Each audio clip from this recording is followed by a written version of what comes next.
di hadapan tahta-Mu. Haleluya. Sujud menyembah Engkau Tuhan. Sujud. Kami bawa hati kami di hadapan indahnya hadirat-Mu. Kami rindu curahan kuasa Roh Kudus. Kami rindu curahan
tinggikan di tengah kami.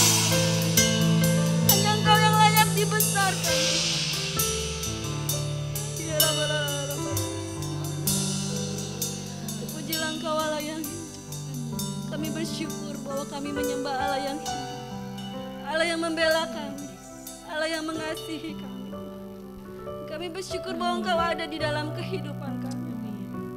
Terima kasih Tuhan. Ucapkan syukur. Terima kasih Tuhan. Engkau baik bagi kami. Biar belas kasihan-Mu atas kami Tuhan. Melawat kami. Yang sakit Tuhan sembuhkan. Yang susah Tuhan hiburkan. Yang di dalam pengharapan Tuhan teguhkan imannya. Dan kami bersyukur Tuhan kepada Tuhan. Kami mau puji Engkau. Kami mau sembah Engkau dengan segenap hati kami. Dalam nama Tuhan Yesus, kami siap memuji Tuhan. Mari yang percaya sama-sama katakan amin. Amin. Haleluya. Berikan tepuk tangan buat Tuhan. Amin.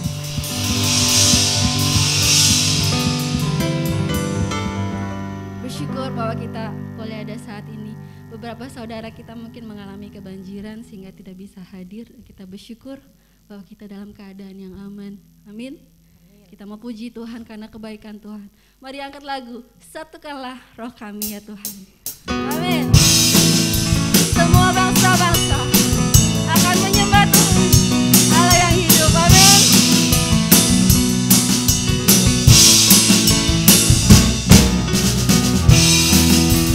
Satukanlah roh kami ya Tuhan. Bergandeng semuanya dalam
segala bangsa. Amin.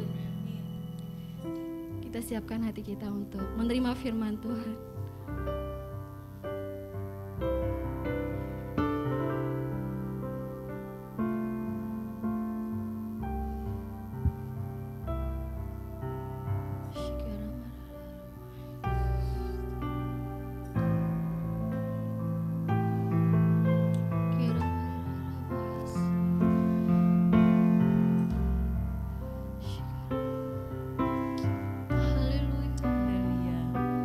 Haleluya.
suatu keyakinan yang datang dari hati kami paling dalam, Bapa.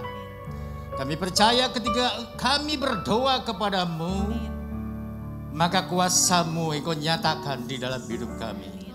Ketika kami berdoa kepadamu Tuhan, kuasa-Mu bekerja di tengah-tengah perhimpunan kami. Ketika kami berdoa kepadamu, Engkau dipermuliakan dan ditinggikan. Kami bangga memiliki Allah seperti Engkau yang senantiasa memperhatikan kehidupan kami sebagai anak-anak-Mu ya Bapa. Sebab Tuhan tolong kepada kami. Kalau pagi hari ini kami sudah memuji dan membesarkan nama-Mu, sekarang tibalah di mana saatnya kami mau mendengarkan firman-Mu. Tolong kepada kami semua Bapa. Beri kami kemampuan untuk mengerti kebenaran firman-Mu yang sebentar akan kami dengar. Sebab itu kuasa urapan-Mu Engkau curahkan kepada kami semua. Baik kepada hamba yang membawakan kebenaran firman-Mu maupun kepada kami sekalian yang mendengarkannya. Kami percaya Engkau sendiri akan berkata-kata kepada kami semua ya Bapa. Tolong kepada kami Tuhan. Biarlah Engkau terus berkarya di dalam kehidupan kami dan menjadikan kami menjadi anak-anak-Mu yang berkemenangan di dalam Engkau. Terima kasih Bapa, dalam nama Yesus kami sudah berdoa. Yang percaya katakan amin. Puji Tuhan, silakan duduk Bapak Ibu Saudara. Shalom. Pagi hari ini kembali kita akan mendengarkan firman Tuhan. Kita mau belajar dari kebenaran firman Tuhan. Bapak Ibu Saudara yang kekasih, saya masih mau berbicara mengenai perlengkapan senjata Allah. Kenapa? Karena 2 minggu yang lalu kita baru belajar 3 perlengkapan senjata Allah. Apa saja itu? Ya, coba tolong disebutkan. Wah, lupa lagi. Oh, bukan, belum sampai sana. Apa itu? Ikat pinggang kebenaran. Kita harus memakai ikat pinggang kebenaran. Dengan kata lain, hidup kita harus tetap berada di dalam kebenaran yang Tuhan tentukan. Kenapa? Ketika kita tidak benar, baik di hadapan manusia, apalagi di hadapan Tuhan, itu akan membuat kita mudah dipermalukan oleh iblis. Akan membuat kita mudah ditohok oleh iblis, akan membuat kita mudah dituduh oleh iblis, dan akhirnya kita dalam keadaan lemah. Yang kedua, berbaju jirah keadilan. Kalau ikat pinggang kebenaran, kalau baju jirah keadilan ya. Nah, yang ketiga, pakai kasut, pakai sepatu. Kasut kerelaan memberitakan Injil perdamaian. Saudara yang di dalam Tuhan, ini berbicara kemanapun kita pergi, kita perlu memberitakan siapa Yesus itu sesungguhnya. Siapa Tuhan kita yang kita kenal di dalam Tuhan Yesus Kristus. Saudara yang kasih dalam Tuhan, mari kita yang sudah kita dengar jangan kita lupakan, tetapi kita mau terus itu ada di dalam hati kita dan kita gunakan. Karena Tuhan memberikannya itu, ada rencana Tuhan di dalamnya. Tuhan memberikan kita kelengkapan senjata daripadanya yang Dia sediakan sendiri. Itu supaya kita menjadi anak-anaknya yang kuat di dalam Dia. Tetap teguh ketika pencobaan apapun terjadi di dalam hidup kita. Bapak Ibu Saudara yang dalam Tuhan, sekarang kita mau lebih lanjut. Tapi kita baca dulu satu ayat ini ya. Di dalam Efesus 5 ayat yang ke-15. Sama-sama kita baca. 2, 3. Karena itu perhatikanlah dengan saksama bagaimana kamu hidup. Janganlah seperti orang bebal, tetapi seperti orang arif. Bapak Ibu Saudara yang kekasih, firman Tuhan ini mengingatkan saudara dan saya untuk memperhatikan dengan seksama. Seksama itu maksudnya apa? Seksama itu dengan sungguh-sungguh. Bagaimana kita harus hidup di dalam dunia ini supaya kita didapati benar di hadapan Tuhan. Saudara, firman Tuhan berkata jangan seperti orang bebal. Apa sih yang dimaksud orang bebal?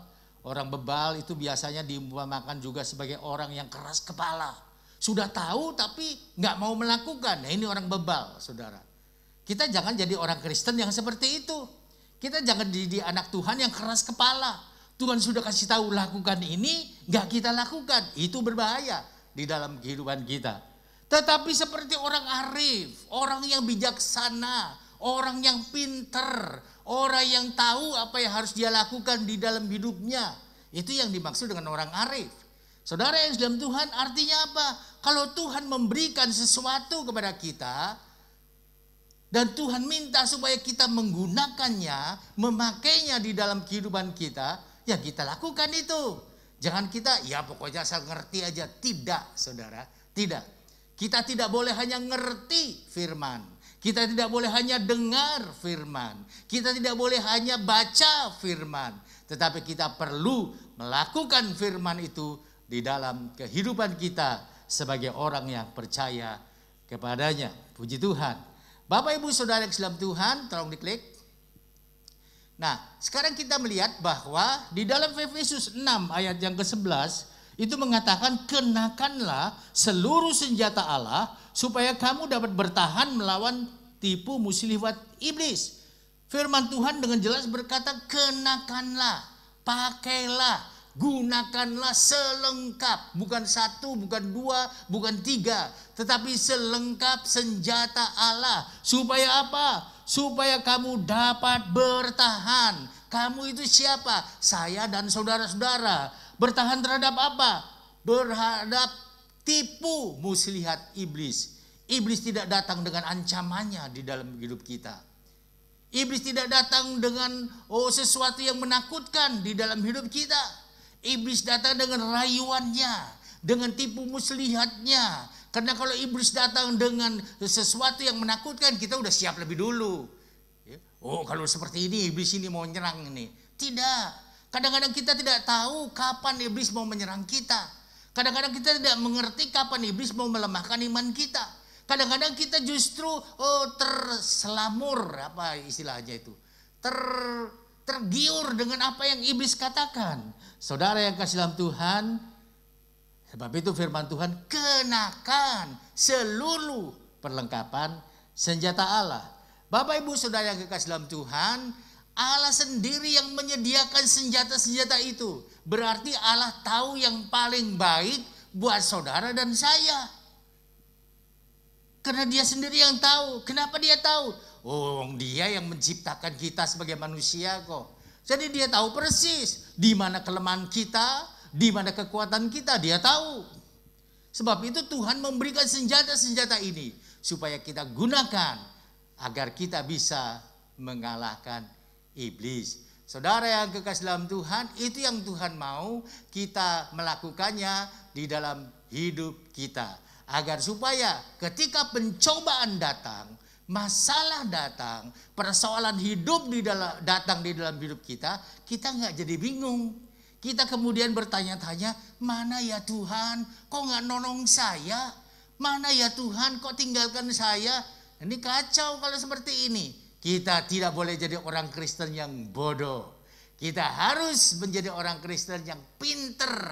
Supaya apa? Nggak bisa dikibulin sama iblis. Nggak bisa dibohongin sama iblis. Nggak bisa dikerjain sama iblis. Saudara yang kekasih dalam Tuhan, itu yang Tuhan mau supaya kita lakukan di dalam kehidupan kita. Nah sekarang perlengkapan apa lagi? Yang keempat, ya kita lihat. Perlengkapan yang keempat adalah Tuhan mau supaya saudara dan saya menggunakan perisai iman. Kalau kita lihat di dalam Efesus 6, klik dulu depannya. Nah ini ayatnya. Ya. Ayatnya berkata begini, dalam segala keadaan pergunakanlah perisai iman. Dalam segala keadaan. Keadaan apapun juga gunakan perisai iman. Apapun juga itu, mau keadaan kita susah, mau keadaan kita senang, setengah susah, setengah senang, atau dalam keadaan apapun juga, itu yang Tuhan inginkan, supaya kita menggunakan perisai iman. Jangan dilepaskan. Pakai terus dalam kondisi apapun juga. Barangkali kita merasa sekarang hidupku sudah tenang, hidupku tidak kacau lagi, hidupku tidak khawatir lagi. Tinggalkan perisai iman itu. Tidak. Tuhan tidak mau kita melakukan seperti itu. Karena apa? Karena dengan menggunakan terus perisai iman itu, datang serangan iblis yang tiba-tiba itu akan membuat kita selalu siap. Untuk apa? Menahan serangan iblis. Serangan iblis itu diumpamakan sebagai apa oleh firman Tuhan? Firman Tuhan mengatakan bahwa serangan iblis itu semuanya seperti panah berapi. Saudara, kita tahu yang namanya anak panah kalau meluncur itu tajam saja yang berbahaya. Nah, iblis meluncurkan anak panah bukan saja tajam, tetapi ada apinya. Kenapa? Saudara yang kasih dalam Tuhan, kalau lewat anak panah itu kita kena yang tajamnya, tetapi kita tidak mati, kita terbakar. Dengan kata lain, iblis memang mau membinasakan kita. Iblis memang mau membunuh kita. Sebab itu benarlah firman Allah yang berkata, Aku datang, Yesus datang untuk memberikan hidup kepadamu, kepadaku, hidup yang berkelimpahan. Tetapi iblis itu, pencuri itu datang untuk membunuh, membinasakan. Saudara yang dalam Tuhan, jadi kita perlu terus menggunakan perisai iman di dalam kehidupan kita. Kembali lagi, ya saudara, bicara mengenai perisai iman itu apa sih sesungguhnya? Saudara, yang namanya perang, ya orang dulu itu menggunakan perisai iman itu tujuannya untuk apa? Untuk melindungi dari serangan pedang, melindungi dari serangan tombak, melindungi dari serangan anak panah. Saudara lihat, yang namanya perisai itu biasanya lebih besar dari orangnya. Kalau perisainya kecil, waduh bisa kena. Tapi yang namanya perisai itu lebih besar. Artinya, saudara yang dalam Tuhan, Tuhan mau kita menggunakan perisai yang betul-betul melindungi iman kita, sebab namanya adalah perisai iman. Saudara, bukan iman yang kecil yang Tuhan inginkan supaya saudara dan saya miliki, tapi iman yang besar. Bicara besar kecil memang bicara kuantitas. Ukuran itu tidak ada pada kita. Ukuran itu Tuhan yang tahu. Tetapi kita melakukan perintah-perintah Tuhan, ketika kita melakukan kehendak Tuhan, otomatis iman kita itu akan naik tanpa kita sadari. Saudara yang dalam Tuhan, ini yang Tuhan mau. Karena berbicara mengenai perisai itu adalah iman. Segala sesuatu serangan iblis bisa kita patahkan dengan iman. Ketika iblis berkata, mana Tuhanmu? Katanya enggak pernah meninggalkan engkau.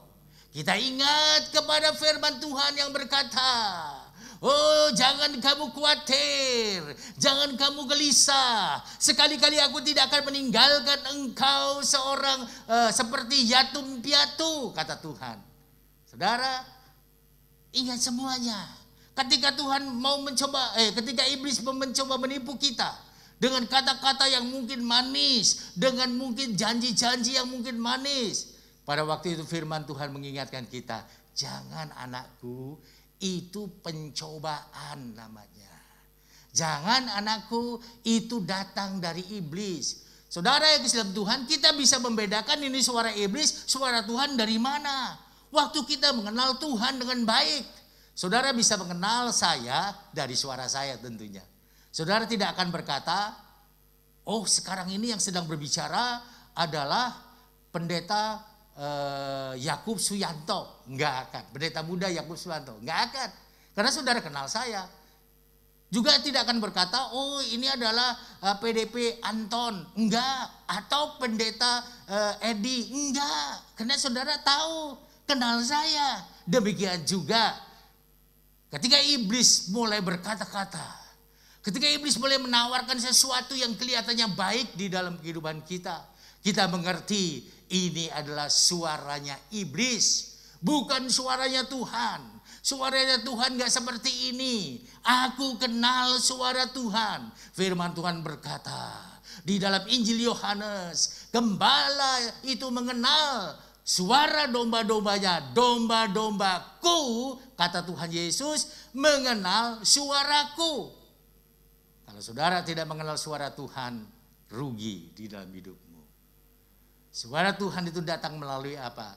Melalui firman Tuhan. Melalui doa kita kepada Tuhan. Melalui ketika kita merenungkan firman-Nya. Suaranya itu akan datang kepada kita.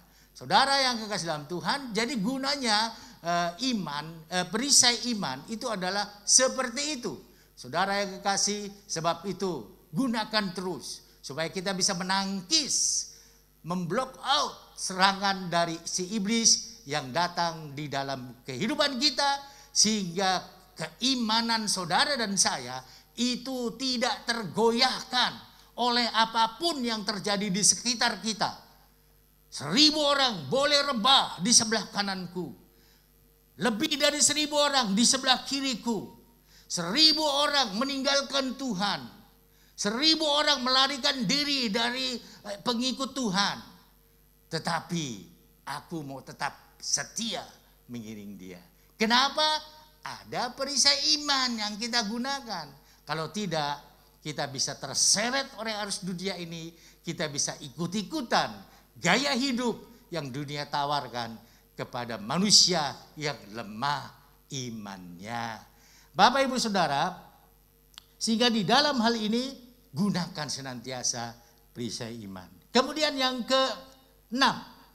Yang ke-6 adalah Tuhan mau supaya saudara dan saya menggunakan ketopong keselamatan. Nah, istilah ketopong ini kan memang istilah yang tidak biasa kita gunakan di dalam bahasa Indonesia. Karena ini bahasa Indonesia lama. Ketopong keselamatan. Ya, ketopong apa sih ketopong? Saudara, waktu saya kecil, saya murid sekolah minggu, guru saya berbicara mengenai ketopong. Ketopong, ketipang, ketipung. Saya kadang-kadang bermain-main seperti itu. Karena nggak ngerti. Setelah dijelaskan saya dimengerti. Oh, maksudnya itu topi tentara, topi baja. Karena zaman perang seperti itu. Ya, saudara, jadi maksud ketopong keselamatan di sini supaya saudara dan saya menggunakan topi. Apa yang Tuhan mau melalui topi itu? Kalau kita lihat di dalam Efesus 6 ayat yang ke-17, ayat ini berkata, dan terimalah ketopong keselamatan. Terima. Saudara, kita dikasih topi keselamatan oleh Tuhan. Kita dikasih helmet keselamatan oleh Tuhan untuk kita gunakan. Apa sih gunanya? Helm itu ya, saya ambil contohnya gampang, gak usah tentara deh ya. Kalau tentara mungkin agak sukar saudara menerima mengartinya. Tapi kalau kita lihat helm yang dipakai oleh pengendara motor, gunanya untuk apa sih? Melindungi isi kepala. Isi kepala kita itu apa sesungguhnya? Otak. Betul ya? Otak itu sangat mempengaruhi seluruh kehidupan kita. Waktu otak kita bermasalah, bermasalahlah anggota tubuh kita. Yang mana? Terserah. Saudara tahu stroke?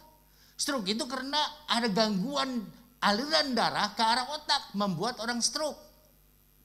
Saudara mengerti kenapa orang jadi gila? Itu karena ada gangguan di dalam otaknya. Kenapa orang berpikir aneh? Ada sesuatu yang aneh di dalam otaknya.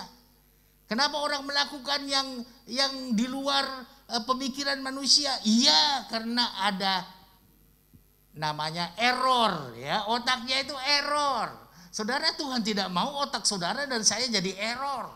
Oleh karena masalah, persoalan yang datang di dalam hidupmu. Karena apa? Iblis akan terus melemparkan itu, melepaskan anak panah berapinya di dalam kehidupan kita. Kalau kita tidak berjaga-jaga, kalau kita tidak menggunakan selengkap senjata Allah ini, maka itu akan membuat pemikiran kita menjadi error. Errornya gimana? Kita nggak percaya lagi kepada kuasa Tuhan. Kita nggak percaya lagi kepada pertolongan Tuhan. Kita mengatakan firman Tuhan itu sesuatu kebohongan. Saudara tahu apa yang terjadi kepada pendeta loh. Tahu saudara ya, pendeta yang sekarang itu menjelekkan agama yang sebelumnya dia anut. Saudara tahu itu. Saya tidak sebut namanya karena direkam ya, tapi saudara tahu. Saudara yang dalam Tuhan, kenapa itu terjadi? Ada sesuatu yang error di dalam pikirannya. Siapa yang bikin error? Kuasa kegelapan. Ketika dia dibantah oleh orang-orang yang betul-betul membela firman Tuhan, dia mulai sadar.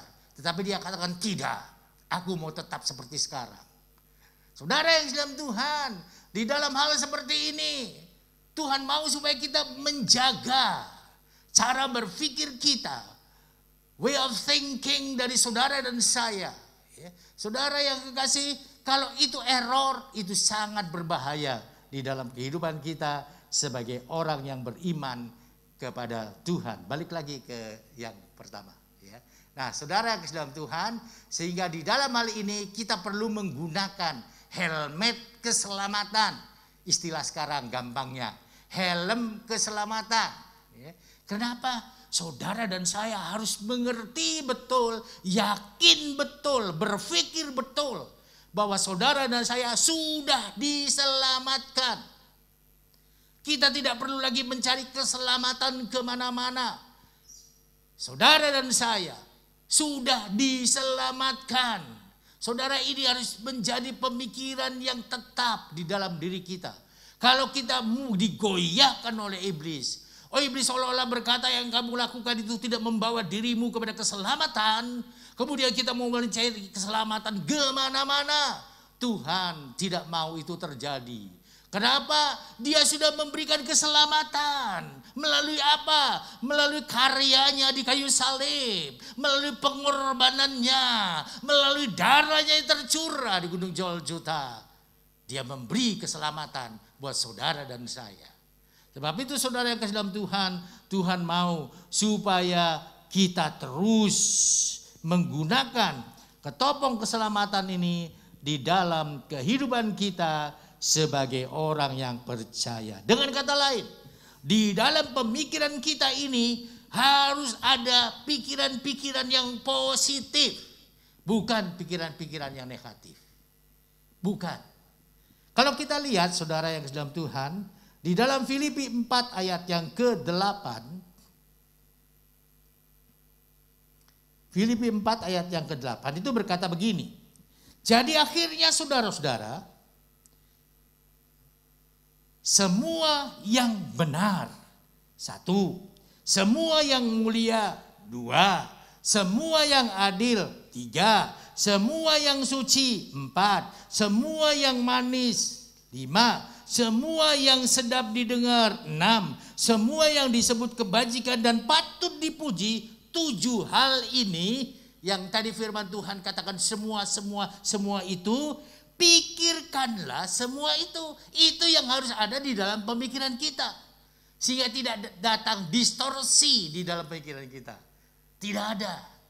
Tidak ada yang korslet di dalam pemikiran kita. Kenapa? Yang kita pikirkan adalah semua yang benar, semua yang mulia, semua yang adil, semua yang suci, semua yang manis, semua yang sedap didengar, semua yang disebut kebajikan dan patut dipuji. Pikirkanlah semuanya itu. Saudara jangan pikir besok mau makan apa. Kalau Tuhan pelihara burung pipit di udara, Dia pasti pelihara engkau. Saudara jangan pikir apakah kebutuhanku ini akan dipenuhi. Tidak ada lagi yang akan menanggung hidupku. Anakku yang sudah aku banggakan selama ini, sudah meninggalkan diriku. Aku hidup sendirian. Tidak perlu khawatir di dalam kondisi seperti itu. Jangan pikirkan ketakutan itu. Kenapa? Tuhanku, Tuhanmu, Tuhan kita sanggup memenuhi segala kebutuhan kita. Saudara, ini yang harus kita perhatikan di dalam hidup kita. Sebab itu gunakan ketopong keselamatan. Saudara dan saya sudah menjadi orang-orang yang diselamatkan, artinya orang-orang yang dikasihi oleh Tuhan, artinya orang-orang yang dibela oleh Tuhan. Saudara yang dalam Tuhan, itu adalah senjata yang kelima. Sekarang senjata yang keenam.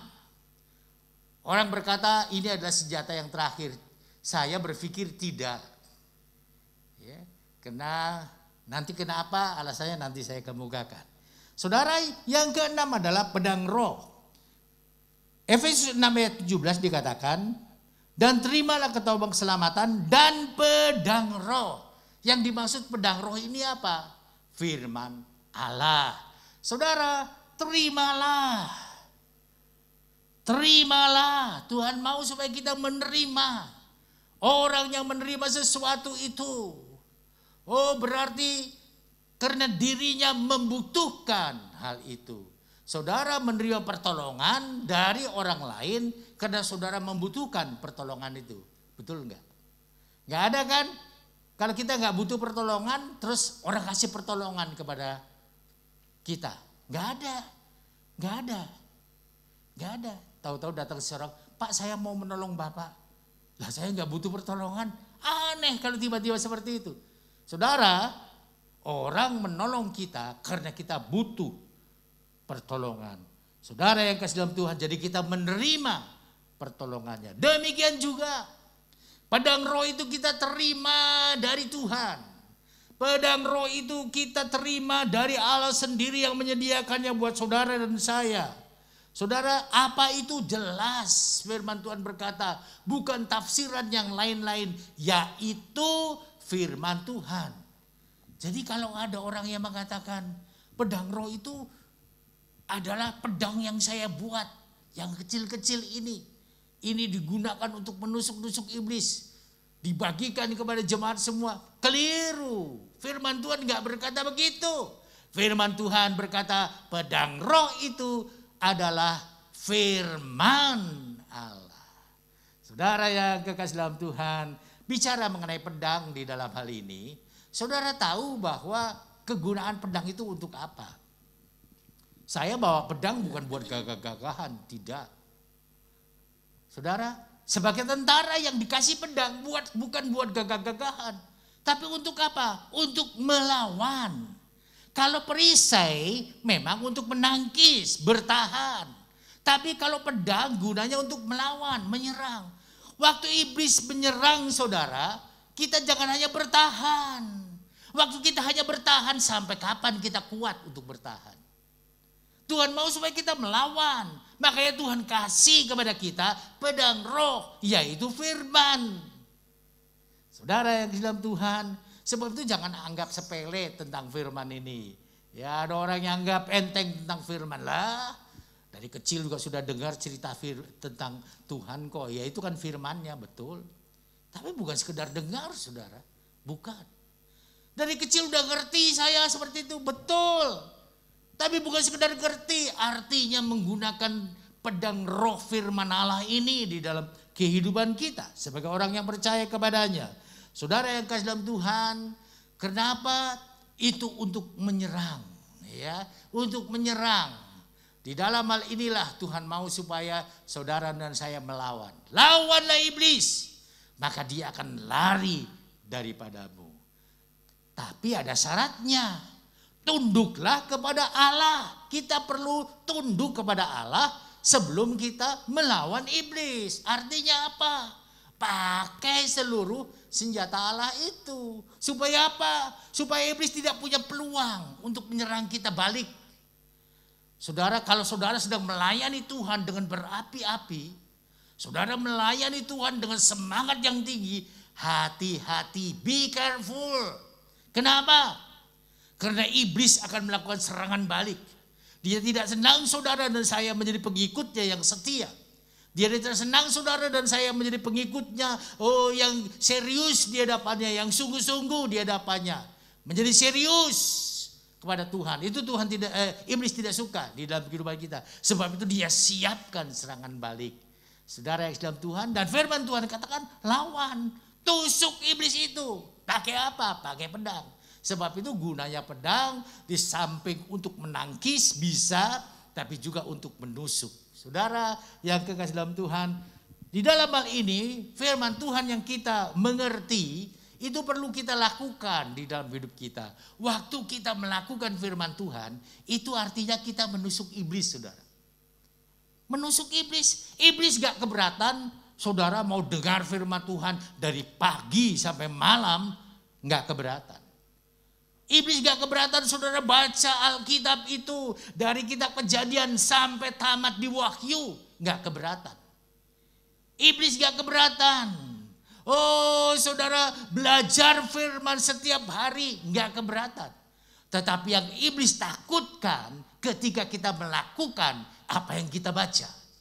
Ketika kita melakukan apa yang kita dengar. Ketika kita melakukan apa yang kita pelajari. Kenapa? Sesungguhnya iblis pada waktu itu ditusuk dengan firman Allah di dalam kehidupan kita. Saudara yang dalam Tuhan, Tuhan mau supaya kita berbuat seperti itu. Saudara perlu sadar. Firman Allah itu Tuhan berikan kepada kita untuk kita gunakan. Saudara yang kekasih dalam Tuhan, sebab itu kita perlu senantiasa terus berharap kepada Tuhan. Karena tanpa kekuatan daripadanya kita tidak bisa bertahan melawan tipu daya dari iblis. Saudara yang dalam Tuhan, ini keenam senjata yang Tuhan berikan kepada saya. Kepada saudara juga. Saudara yang dalam Tuhan, tetapi saya mengatakan sesungguhnya bukan 6. Ada satu lagi. Kenapa ada satu lagi? Saudara yang kasih dalam Tuhan, karena di dalam Efesus 6 ayat 18. Efesus 6 ayat 18 itu berkata begini. Dalam segala doa dan permintaan berdoalah setiap waktu di dalam roh dan berjaga-jagalah di dalam doamu dengan permohonan yang tak putus-putusnya untuk segala orang suci. Berdoalah setiap waktu di dalam roh dan berjaga-jagalah. Itu yang Tuhan mau kita lakukan di dalam hidup kita. Saudara, sehingga saya mengatakan 6 senjata ini harus dilandasi, dilengkapi dengan yang ketujuh. Coba tolong diklik. Ya, apa itu? Doa. Saudara, senjata yang ketujuh doa ini bukan peralatan, bukan. Ya. Tetapi ini dipakai dalam kita melakukan peperangan secara rohani. Semua peralatan yang Tuhan berikan kepada kita itu tidak bisa kita gunakan dengan baik kalau kita tidak berdoa. Kenapa? Berdoa itu tadi kita sudah katakan mendatangkan kuasa Allah di dalam kehidupan kita. Tadi kita nyanyikan hal itu. Berdoa itu mendatangkan sesuatu yang di luar pemikiran kita. Saudara yang ke dalam Tuhan, saudara pernah berpikir enggak? Kenapa bisa terjadi? Ketika kita berdoa di tempat ini, Tuhan menjamah anaknya di sana. Kenapa? Itu kekuatan doa. Saudara, itu kuasa doa yang Tuhan berikan kepada saudara dan saya. Sehingga Tuhan berkata berdoalah setiap waktu di dalam roh. Doa itu bukan formalitas. Bukan. Ya pokoknya udah berdoa. Udah. Bukan sekedar itu. Saudara, karena berdoa itu harus dilandaskan kepada iman yang teguh kepada Tuhan. Saya tidak mau banyak bicara mengenai doa ini. Karena kita pernah belajar khusus tentang doa ini. Tetapi kita tidak boleh melupakan. Kenapa? Ini harus kita lakukan. Ketika saya mempersiapkan firman Tuhan ini, itulah pada saat itu Tuhan tegur saya. Tuhan ingatkan saya. Apa yang sudah engkau lakukan kepada jemaatku. Engkau melemahkan mereka. Oh, saya kaget saudara, karena firman Tuhan ke waktu itu roh Tuhan berbicara di dalam hati saya seperti itu. Dengan apa saya melemahkan umatmu Tuhan? Tuhan berkata, engkau menutup berkat yang aku berikan kepada mereka. Mereka tidak lagi engkau ajak untuk berdoa. Saudara, sebab itu apapun yang terjadi, sebagaimana yang sudah saya katakan minggu yang lalu, kita mau kembali aktif di dalam doa kita pada tengah minggu. Kita menghormati apa yang dikatakan oleh pemerintah. Kita harus taat dan kita tidak bisa semau kita seperti itu tentunya. Saudara, jadi kita perlu berdoa di dalam hidup ini. Kita perlu melakukannya, bukan sekedar doa itu sekedar diajarkan, tidak. Bukan sekedar supaya saudara tahu bahwa saudara perlu berdoa di dalam hidup ini. Tidak. Doa itu sesuatu yang mudah untuk dilakukan. Tetapi sulit untuk menggenapinya di dalam kehidupan kita. Kenapa? Firman Tuhan berkata di dalam Injil Yohanes 4 ayat 4. Itu berkata begini. Kamu berasal dari Allah anak-anakku. Yohanes 4 ayat 4 ya. Kamu berasal dari Allah anak-anakku. Dan kamu telah mengalahkan nabi-nabi palsu. Sebab roh yang ada di dalam kamu lebih besar daripada roh yang ada di dalam dunia ini.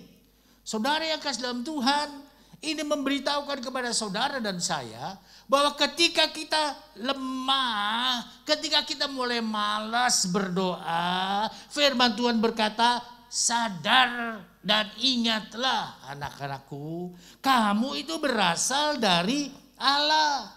Kamu telah, bukan akan, telah mengalahkan nabi-nabi palsu. Sebab roh yang ada di dalam kita itu lebih besar dari roh yang ada di dalam dunia ini. Rohnya itu roh besar. Berarti rohnya itu bukan roh manusia. Tapi roh Tuhan yang ada di dalam diriku. Roh Tuhan yang ada di dalam dirimu itu lebih besar. Kalau lebih besar, yang menyertai kita lebih besar dari apapun yang ada di dalam dunia ini. Artinya kan begitu. Waktu saudara malam-malam hidup sendiri, jauh dari tetangga, jauh dari teman-teman, jauh dari anak, jauh dari siapa-siapa. Iblis seringkali datang pada saat itu untuk menimbulkan ketakutan di dalam diri kita. Saudara, pada saat itu ingat firman Tuhan yang berkata, roh yang di dalam kamu itu lebih besar dari roh yang ada di dalam dunia ini. Iblis adalah roh dunia, setan adalah roh dunia. Apalagi yang kita kenal. Genderuwo roh dunia, tuyul roh dunia, apalagi kuntilanak roh dunia. Saudara yang dalam Tuhan, itu semua roh dunia. Firman Tuhan katakan, kita roh yang ada di dalam kita lebih besar. Sebab itu aneh kalau saudara dan saya jadi takut malam hari, waktu gelap takut. Takut sama apa? Roh yang ada di dalam kita lebih besar kok. Banyak hal bisa kita lakukan ketika kita ingat roh yang ada di dalam kita. Roh Kudus yang memimpin saudara dan saya. Roh Kudus yang memberi kekuatan kepada saudara dan saya. Lebih besar. Lebih besar itu artinya bukan dalam keadaan fisiknya. Karena roh tidak punya fisik. Roh tidak punya badan seperti kita. Tapi kuasanya itu artinya begitu. Kenapa kuasanya besar? Karena dia sesungguhnya adalah Allah. Saudara yang dalam Tuhan, itu yang Tuhan mau kita perhatikan di dalam hidup kita sebagai orang yang percaya. Saudara, di dalam 2 Timotius 1 ayat yang ke-8. Ayat ini berkata begini. Sebab Allah memberikan kepada kita bukan roh ketakutan, melainkan roh yang membangkitkan kekuatan, kasih dan ketertiban. Allah memberikan roh itu kepada kita bukan roh ketakutan, tapi roh yang membangkitkan, memberikan, membuat ada kekuatan di dalam diri kita, kasih dan ketertiban. Saudara yang dalam Tuhan, itu yang Tuhan mau. Ya, saudara, ini perlu kita lakukan di dalam hidup kita sebagai orang yang percaya. Firman Tuhan berkata di dalam Injil Matius 26 ayat 41. Berjaga-jagalah dan berdoa supaya kamu jangan jatuh ke dalam pencobaan. Sebab roh memang penurut, tetapi daging lemah. Berjaga-jagalah dan berdoa. Waktu kita diberikan selengkap senjata Allah, itu artinya kita harus pegang. Waktu kita pegang, itu artinya apa, saudara? Bukan buat gagah-gagahan, tidak. Seperti yang tadi saya katakan. Tetapi artinya kita berjaga-jaga. Nggak cukup kalau coba kita pakai. Nggak cukup kalau coba kita pegang. Kita harus berlatih dengan senjata itu. Bagaimana menggunakan iman, bagaimana menggunakan kebenaran di dalam hidup kita. Saudara yang dalam Tuhan, latihannya seperti apa? Melalui doa. Kita baca tadi bahwa ketika kita berdoa kepada Tuhan, Tuhan memberikan kekuatan kepada kita. Tuhan memberikan kemampuan kepada saudara dan saya. Saya masih ingat ketika saya masih menjadi kaum muda di satu gereja di Bandung, saudara. Saya minta supaya kaum muda ikut berpuasa. Kalau orang muslim bisa berpuasa sampai 40 hari, sampai 30 hari sekian ya. Masa kita orang yang percaya Tuhan nggak kuat berpuasa?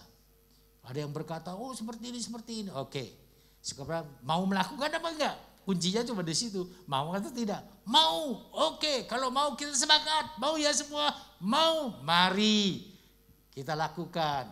Ya, kenapa? Karena sesungguhnya Tuhanlah yang akan memberi kekuatan. Kita akan kuat. Itu dalam rangka kita doa pencurahan Roh Kudus, saudara. Saudara di dalam Tuhan dan kita mulai lakukan puasa. Waktu itu istri saya belum jadi istri, masih jadi pacar. Dia ikut berpuasa. Dia ikut merasakan bagaimana ketika kita berdoa minta pencurahan Roh Kudus. Roh Kudus datang menjamah hati anak-anak muda pada waktu itu. Oh, saya bersyukur kepada Tuhan. Kenapa? Firman-Nya digenapi. Saudara yang dalam Tuhan, saya bukan pendeta waktu itu. Umur saya masih sekitar 20-an. Tetapi Tuhan tidak melihat jabatan seseorang. Apakah dia pendeta atau bukan. Dia melihat ini orang beriman atau tidak. Saudara dalam Tuhan. Sebab itu jangan andalkan imanmu kepada manusia. Jangan andalkan imanmu kepada pendeta. Andalkan imanmu kepada Yesus yang tidak berubah dulu, sekarang, dan sampai selama-lamanya. Amin. Tuhan memberkati.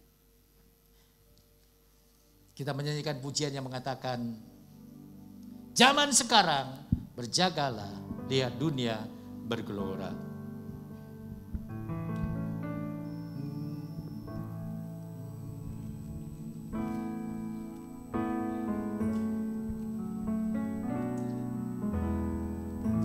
Zaman sekarang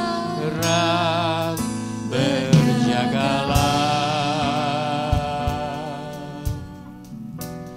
lihat dunia bergelora, kedengaran sini sana banyak kabar menggemparkan, berlindunglah dalam sabda Allah. Kita sama-sama berdiri.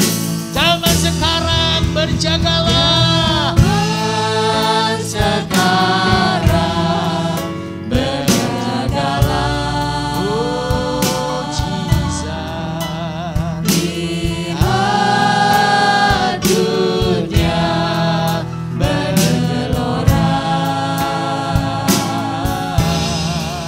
kedengaran sini sana banyak kabar menggemparkan, berlindunglah dalam sabda Allah. Bapa di surga, hamba sudah berhenti berkata-kata Tuhan.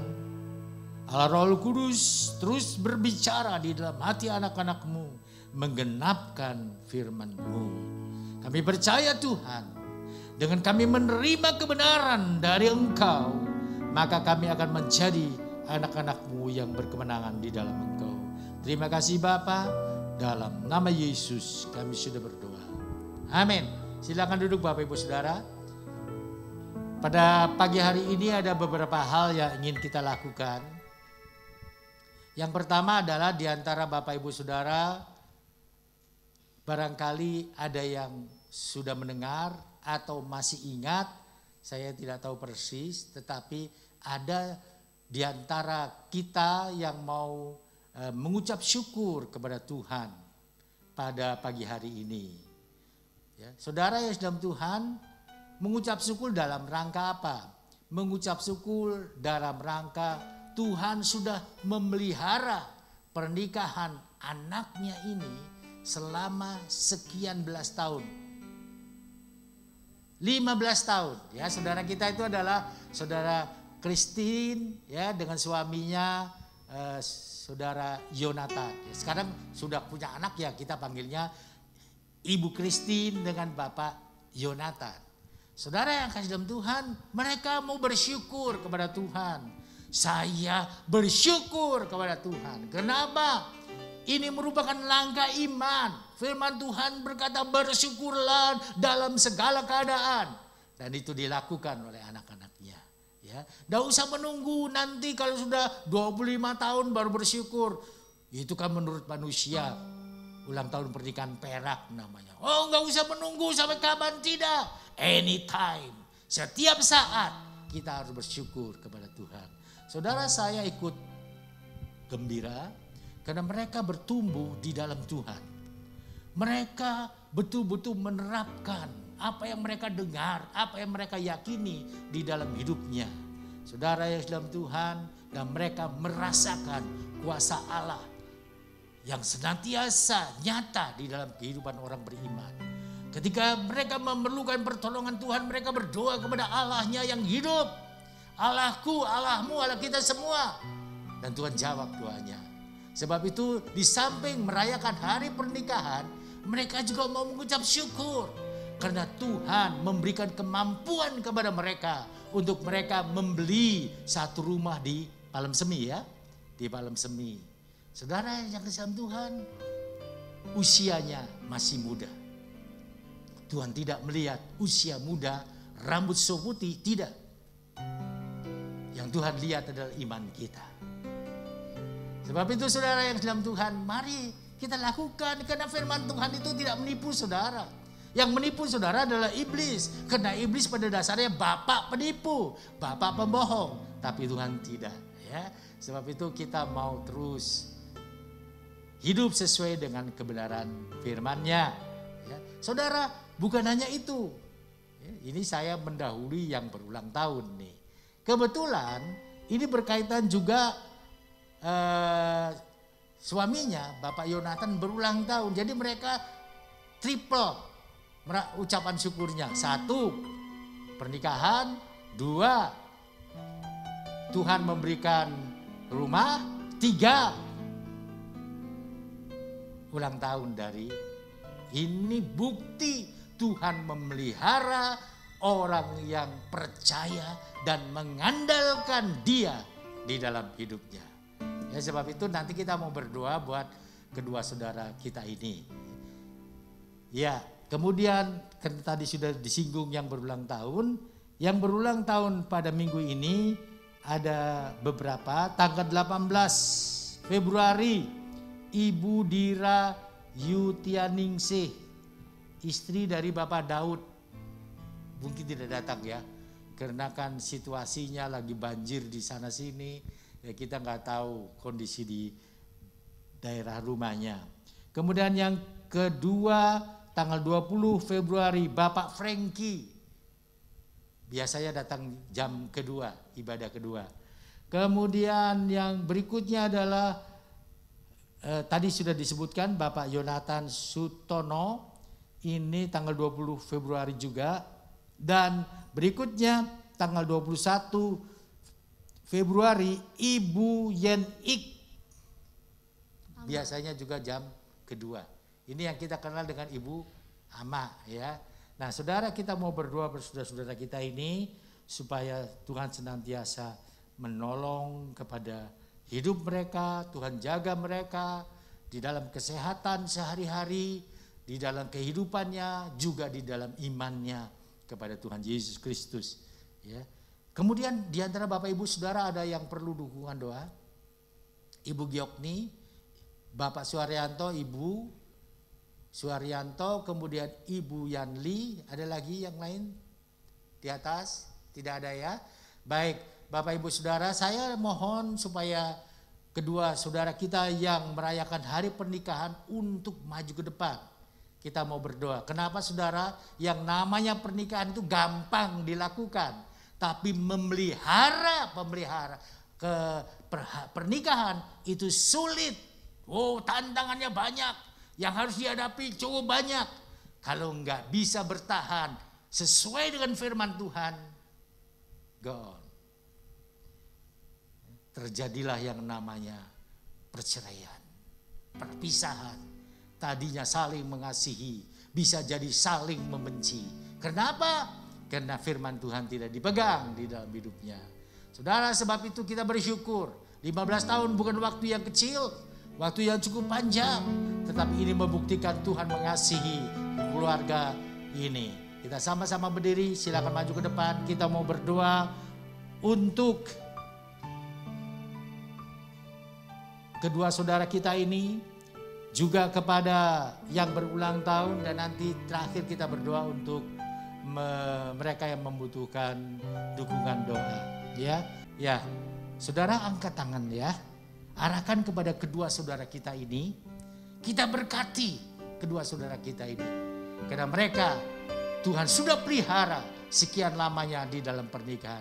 Kita mau menyanyikan pujian yang mengatakan kasih dari Allah mengalir di tempat ini.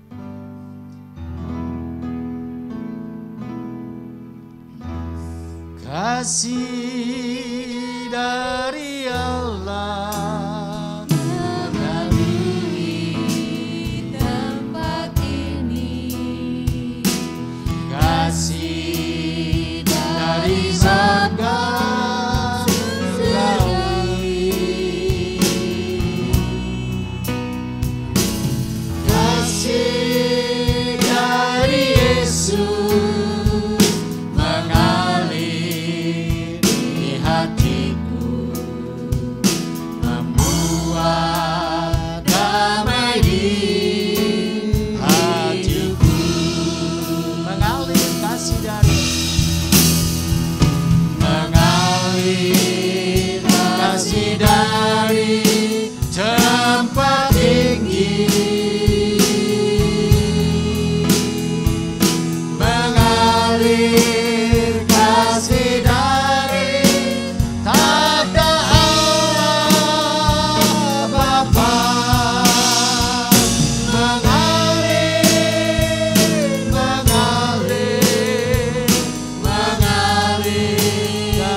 di surga.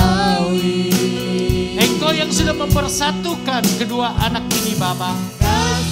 Engkau yang sudah mempersatukan kedua suami istri ini. Engkau memelihara kasih mereka. Engkau menjaga kasih mereka Bapa, supaya di dalam kehidupan anakku ini kasih-Mu terus mengalir, kasih-Mu terus bertumbuh. Oh, yang merupakan bekal di dalam hidup mereka, untuk mereka mengarungi rumah tangga ini. Kami percaya Bapa, Engkau bukan hanya menolong mereka sampai di sini, tidak. Engkau terus menyertai hidup mereka, Engkau terus memberkati hidup mereka, Engkau terus melakukan yang terbaik untuk anak-anakku ini. Terima kasih Bapa, terima kasih Tuhan, Allah yang ajaib dan heran. Oh, terpujilah nama-Mu. Terima kasih Bapa. Kami juga berdoa Tuhan buat anak-anak-Mu, yang berulang tahun pada pagi hari ini Bapa. Tolong kepada mereka Tuhan. Engkau tahu keadaan mereka. Tolong kepada Ibu Dira, tolong kepada Bapak Frankie, tolong kepada Bapak Yonatan, tolong kepada Ibu Yenik Tuhan. Amin. Engkau terus memelihara mereka, Engkau menjaga mereka, melindungi mereka dari apapun yang ada di dalam dunia ini yang akan merugikan tubuh jiwa mereka Tuhan. Kami percaya Engkau terus menjaga terus anak-Mu ini Bapa. Sebab itu Tuhan berkaryalah di dalam kehidupan anak-anak-Mu ini. Kami percaya Engkau memberi kekuatan iman kepada mereka Bapa. Sehingga mereka menjadi anak-anak-Mu yang tetap setia mengiring Engkau. Apapun yang terjadi dalam hidup ini.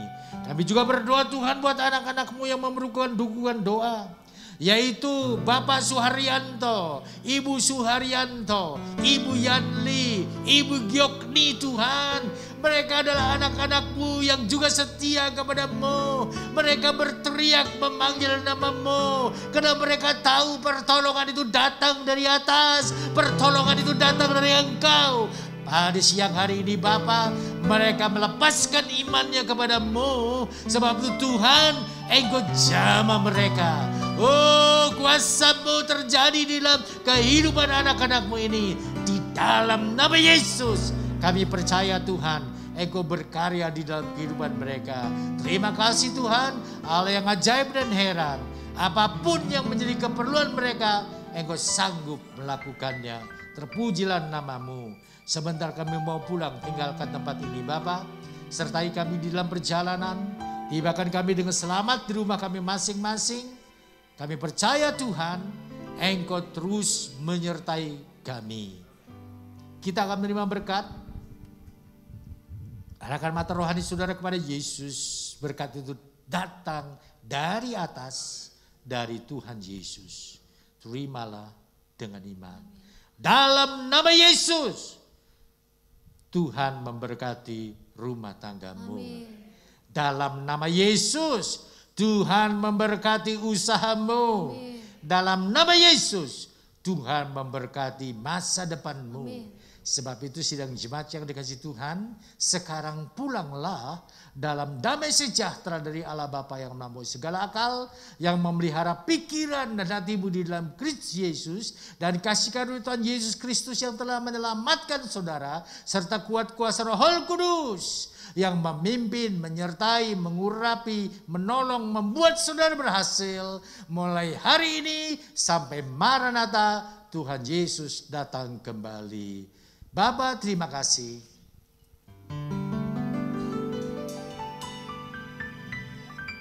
Bapa, terima kasih. Bapa, terima kasih. Bapa, di dalam